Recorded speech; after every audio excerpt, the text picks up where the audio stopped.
안녕하세요, 릴리안입니다.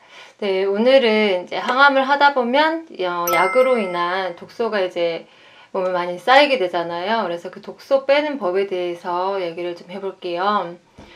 제가 이제 실제로 이제 항암약을 진행을 하면서 가장 많이 느꼈던 게, 내 몸에 진짜로 독소가 쌓이는 게 이제 이게 맞는 거구나라고 많이 이제 생각이 들었던 것 같아요. 왜냐면 제일 첫 번째로 독소가 몸에 쌓이면 나타나는 반응이 피부가 굉장히 거뭇거뭇해지거든요. 그래서 누가 봐도 어디 아픈가? 좀 이렇게 많이 보이더라고요. 그래서 좀 너무 신경이 많이 쓰여서 독소를 빨리 빼내는 법에 대해서 많이 연구를 했던 것 같아요.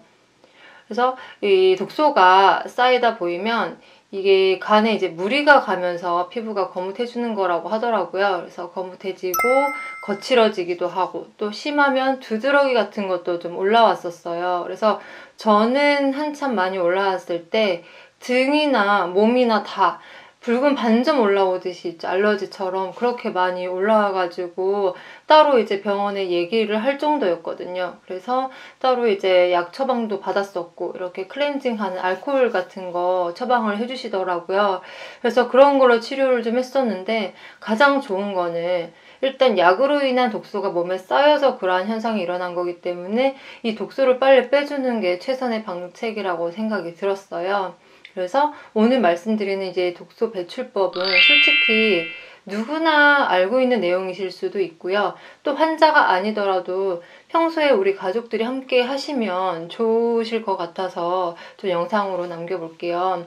요즘에 이제 미세먼지 또는 뭐 간접 흡연 때문에 이제 나도 모르게 몸에 독소가 많이 쌓이고 있거든요. 아시겠지만 요즘 황사 굉장히 심하잖아요. 그래서 이러한 환경 때문에 쌓인 이 독소를 좀 빼려면 가장 먼저 이 식습관을 좀 고쳐야 될 것 같아요. 저 같은 경우도 마찬가지지만 지금이야 한번 아프고 나서 식습관이 많이 개선된 상태지만요.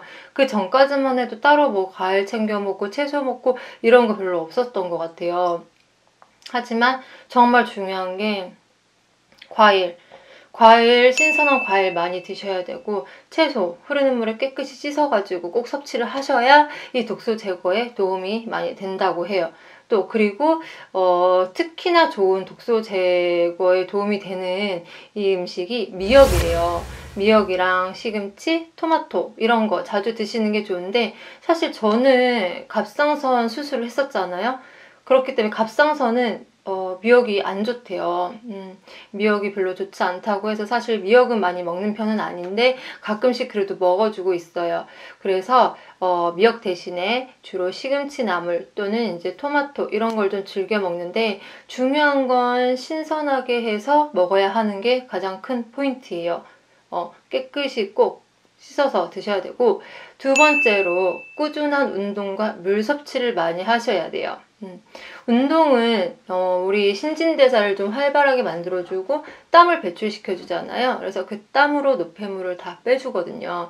그래서 사실 몸이 피곤하고 뭐 그래도 운동은 꾸준히 하는 편인데 제가 하는 운동은 평소 집에서는 이제 뭐 다른 거 특별하게 할 수 있는 게 없어가지고 그냥 짐볼 이용해서 이제 스트레칭 하는 정도 또는 뭐 스쿼트 정도 그렇게만 하는데 최근에는 이제 날이 좋아져가지고 줄넘기를 시작을 했어요. 그런데 사실 줄넘기는 잘 안 하게 되더라고요. 노력을 좀 해야 될 것 같아요. 대신에 일주일에 한 번은 정말 신나게 운동을 가득하고 와요.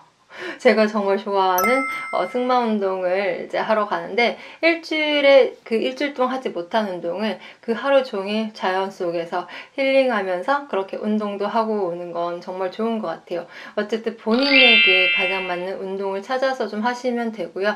이렇게 운동 후에 부족한 수분은 물 섭취를 충분히 해주시면 그 내 몸의 혈액순환에 이제 도움이 되니까 굉장히 좋아요. 그리고 세 번째는 족욕과 반신욕입니다.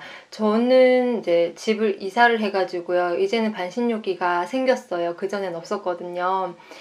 그래서 이제 웬만하면 반신욕을 하려고 해요. 일주일에, 매일은 솔직히 힘들어도 일주일에 두세 번 정도는 좀 하려고 하는데, 우리 이 반신욕은 또는 족욕은 혈액순환을 이제 원활하게 해주잖아요. 그러다 보니까 몸 구석구석에 숨어있는 노폐물 그리고 독소를 배출해주는데 굉장히 큰 도움이 된다고 해요. 거기다가 특히 저 같은 경우는 수족냉증이 있었거든요. 이런 수족냉증이 있는 분들에게 정말 좋은 해결 방책이라고 해요. 진짜 개선이 많이 된다고 하거든요. 사실은 족욕은 뭐 따로 준비하실 건 크게 없어요. 왜냐면 그냥 작은 대야 있으면 거기에 발만 담그시면 되거든요.